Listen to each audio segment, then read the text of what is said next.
Fala aí, meus amigos, esse vídeo é uma singela homenagem ao maior líder ocidental da atualidade. O cara que tá dando um show de lucidez, de sanidade, botando medo nos seus inimigos. He lets it go, he does not. Tap out. Um articulado presidente que controla a maior força militar com a provável maior força nuclear do planeta Terra. Joe Biden é hoje presidente dos Estados Unidos e o mais idoso presidente da história do país. Como você sabe, em novembro agora de 2024, teremos eleições presidenciais nos Estados Unidos extremamente polarizadas e existe um fator que está sendo utilizado como arma eleitoral e preocupando muita gente com relação ao presidente. Yes, good. And so... Sua sanidade mental ou talvez sua senilidade. Isso porque em suas aparições públicas tá ficando cada vez mais frequente a gente ver gafes sendo cometidas pelo cara. E gente, são várias mesmo, assim, nesse vídeo eu fiz uma curadoria pra mostrar quais são as melhores, mas no início, quando eu pensei nesse vídeo, a minha ideia era mostrar todas. Só que aí eu percebi que ia virar meio que um longa-metragem, então eu fiz uma seleção mesmo pra você. Então vamos ver aqui essas melhores gafes, não somente pra gente se divertir junto, mas também pra gente entender um pouco dos impactos que isso causa nos Estados Unidos e principalmente na geopolítica global, inclusive aqui do Brasil. Cheirando o cabelo da esposa do ministro. Isso aqui aconteceu há uns 6 anos atrás, quando o Joe Biden ainda era vice-presidente do Barack Obama. Ele estava numa cerimônia com o ministro da defesa do país. Durante o pronunciamento do ministro, o Joe Biden chama a esposa do ministro pra perto, e aí ela vem meio desconfortável, ele bota as mãos no ombro dela ali e fica meio que apalpando, assim, sabe aquele toque desconfortável? Só aqui eu já acho uma situação desconfortável, não sei, você odeia quem fica falando, pegando, sabe? E a gente vai ver nesse vídeo aqui como o Biden tem isso de ficar tocando, encostando o tempo inteiro. E eu acho que o brasileiro ainda é mais tolerante com isso, o americano é bem menos, né? E aparentemente o Biden tem que estar encostando toda hora, né? Aí ele pegou a esposa do ministro, ficou encostando, mas piora. Como se não fosse o suficiente, do nada o bicho dá uma fungada no cabelo dela, e aí tipo, ela mesmo com o maior cara meio constrangida, né, na situação. E aí o marido dela, o ministro da defesa, pouco tempo depois já coloca a mão aqui no ombro dela, né? Pra, tipo, ó, é my wife, né? Minha esposa. Uma curiosidade em sua defesa, ou não, sei lá, é que ele já fez essa mesma coisa, parecido com a Dilma, né? Quando ela era presidente do Brasil, né? Bota a foto aí na tela. Olha só, velho, a cara de conforto da Dilma aí, o Biden metendo um narigão aí no ouvido. Número 2, o amigo invisível. Esse aqui já foi mais recente, o Biden tava numa cerimônia, terminando seu discurso, e aí quando ele conclui, ele vira pro lado e vai cumprimentar o seu amigo. O problema é que esse amigo não existe, é um amigo imaginário lá do Biden. Legal é que se você reparar, logo depois ele meio que tenta dar uma disfarçada, assim, apontando ali pro outro lado, sabe? O abraço infinito. Ó, esse aqui é sensacional, né? O Biden encontrou com a Hillary Clinton na saída do avião, deu um abraço que não acabava nunca mais. E aí ficou segurando lá ela, ó, deu um toquinho ali, meio de jiu-jitsu, sabe? Quando pede pra largar. Aí o pessoal cronometrou, né? O tempo do abraço que não acabava nunca mais. E ela mó desconfortável, ó, me larga aí, por favor. Olha isso, cara, aí não acaba, ó. Aí a internet não perdoa, né? Já meteu um monte de meme aí, ó. Joe, me deixe ir, Joe. Número 4, prendam a pedrinha. Agora em 2023 estava rolando uma solenidade da Marinha Americana e o Biden estava lá discursando na frente. Pouco tempo depois ele saiu, cumprimentou o oficial e bumba, caiu no chão, foi de cara no chão, né? Aí ele levantou, todo mundo ficou preocupado, né? Mas aí rapidamente o culpado foi localizado, né? Prendam aquela pedrinha. Aí se você procurar, o que não falta são quedas em todos os lugares, né? Andando de bicicleta, em cima do palco, até no avião, né? Quando tava subindo ali na escada. Mas enfim, uma coisa é bem importante de deixar claro. A intenção aqui de forma alguma é só rir gratuitamente da falta de mobilidade de um senhor de idade ou da falta de cognição dele. Suposta falta de cognição no caso, né? Porque, enfim, quem tem que avaliar não sou eu. O ponto aqui é que hoje o mundo enfrenta um momento de maior tensão entre países no mundo dos últimos 50 anos.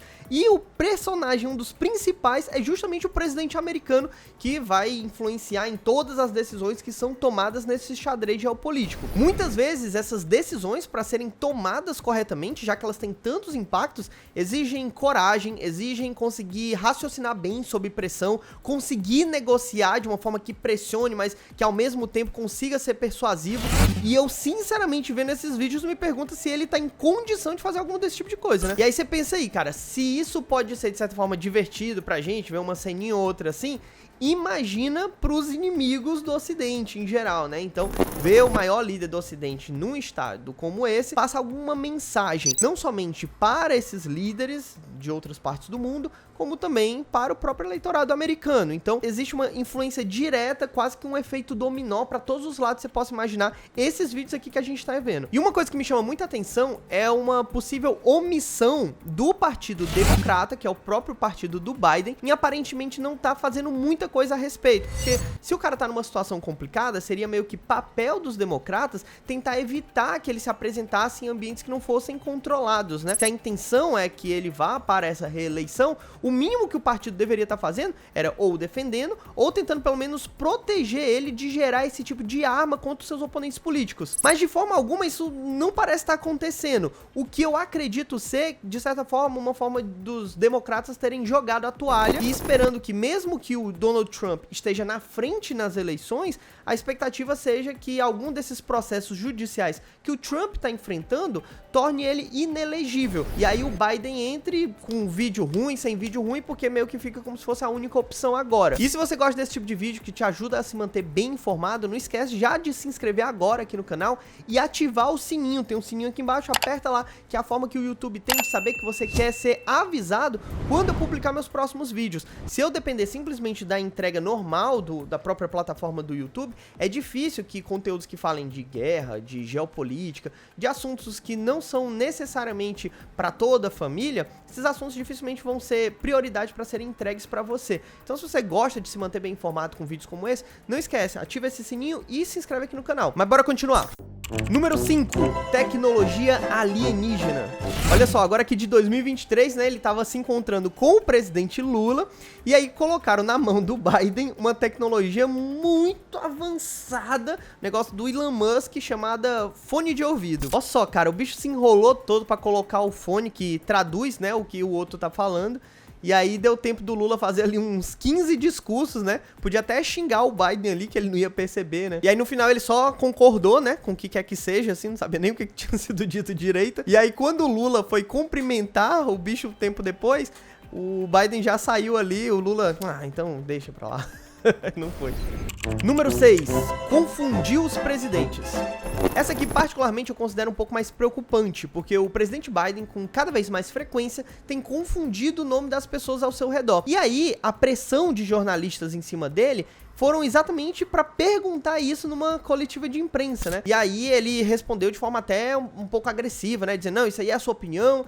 E vamos dar uma olhada aqui, olha. When you were asked about your age, you would respond with the words, watch me. Watch Many me. American people have been watching and they have expressed concerns about your age. That is They- your judgment. they- That is this your according judgment. to- Olha só, a repórter pergunta aqui, né? Ó, Mr. Presidente, por meses, quando as pessoas perguntaram sobre a sua idade, você respondia com as palavras, né? Apenas observe, né? Watch me, né? E agora os americanos estão vendo e estão preocupados com relação à sua idade, né? E aí ele, ó, apontou o dedão, né? Isso é o seu julgamento, não é o julgamento da imprensa. E aí meio que rebateu aí. Só que exatamente nessa mesma entrevista acontece esse segundo caso. Olha, ele tá falando sobre a faixa de Gaza e dizendo que conversou com o presidente do México, né?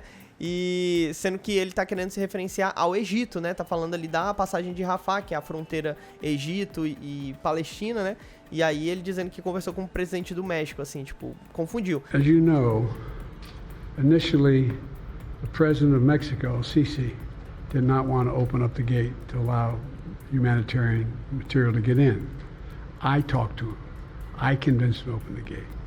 I talked to Bibi to open the gate on the Israeli side. Pode parecer que isso não seja nada demais, mas aí isso não foi um fato isolado. Olha só, aqui ele tá contando uma história sobre uma conversa que ele tava tendo, e aí ele fala assim, tipo, aí eu disse, a América está de volta, e aí o Mitterrand da Alemanha, digo, da França, sendo que Mitterrand foi o presidente da França há mais de 30 anos atrás, então são 3 décadas, confundiu ali pertinho. And I sat down and I said, America's back. And Mitterrand from Germany, from France looked at me. E aí tem também esses fatos que ele se enrola um pouco com as palavras, né? Ele tava fazendo esse discurso aqui, ó. Ele fala: nós escolhemos a união acima da divisão. We choose unity over division. Escolhemos a ciência sobre a ficção. We choose science over fiction. Escolhemos a verdade sobre os fatos. We choose truth over facts. E aí agora recentemente, quando a Taylor Swift tava no Brasil, ele foi falar da tour e aí chamou ela de Britney Spears. You could say even this harder than getting a ticket to the Renaissance tour or Britney's tour. She's down in. Número 7, o melhor amigo das crianças. Esse aqui é um tema um pouco mais sensível, então meu foco nesse vídeo é só mostrar o desconforto gerado na situação. Olha só, 9 anos atrás, o Biden, ainda como vice-presidente, estava recebendo algumas crianças, né? E aí tem essa menina aqui, que eu acredito que deva ser filha aí do senador que tá do lado dele, né, o Christopher Coons, que inclusive parece um pouco o Olaf Scholz, né, da Alemanha. Aí chega o Biden lá de novo, tacando aquela fungada no cabelo da menina, que notavelmente fica desconfortável, né, com aquela cara de... pelo amor de Deus, alguém me tira daqui. E se você der uma procuradinha no YouTube, você vai ver várias outras situações que são tratadas às vezes até como denúncia, assim, com crianças, enfim, mas não é o foco desse vídeo. E nesse exato momento da gravação desse vídeo, por conta de toda essa pressão externa, ele tá passando por uma espécie de processo pra, teoricamente, ter que provar que ele está em plenas condições de representar os Estados Unidos. Vamos ver em qual conclusão que eles vão chegar, mas me fala aí a tua opinião, se você acha que ele tá em condições, se isso são apenas fatos isolados, ou se, pelo amor de Deus, tira esse homem desse lugar. E se você quiser alguma outra lista no estilo dessa que eu fiz nesse vídeo, me deixa saber aqui nos comentários. Tamo junto e até a próxima.